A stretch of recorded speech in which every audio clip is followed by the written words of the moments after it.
தோற்று இருக்கிறோம். குறிப்பாக என் பிள்ளைகள், குறிப்பாக நாம் தமிழர் கட்சி பிள்ளைகள்.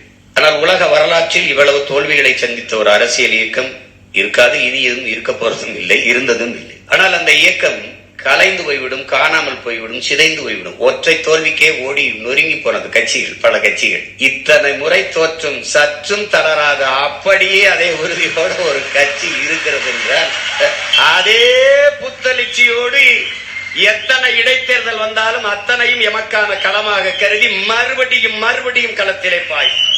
ஏனென்றால் இது எலி வேட்டையாடுகிற பூனை அல்ல, இது பகையை வீழ்த்த வந்த புலி என்பதை தமிழ் பேரின மக்கள் புரிஞ்சுக்கணும்.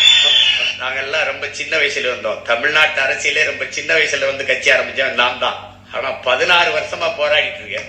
ஒரு கேடு என்னன்னா, நம்ம சொல்றத எடுத்து சொல்றதுக்கு யாருக்கும் மனசு இல்ல. நம்ம வளரக்கூடாதுன்னு நினைக்கிறாங்க.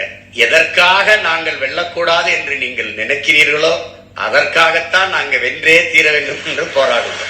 ஏன் நான் வெல்லக்கூடாது என்று நீ நினைக்கிறீரோ அதற்காகவே நான் வென்றே தீர வேண்டும் என்று களத்தில் இருக்கிறேன். இப்பவும் சொல்லுவேன், எப்பவும் சொல்வேன், நீ ஜஸ்ட் டிலே. என்னுடைய வெற்றி சற்று தள்ளி போடலாம், ஆனால் தடுத்து விட முடியும். என் கனவு பெரிது. இந்நேரம் இந்த ஒரு மாதம் என்னுடைய கையில ஆட்சி இருந்ததுன்னா ஒரு வய தூங்கி இருக்க முடியாது.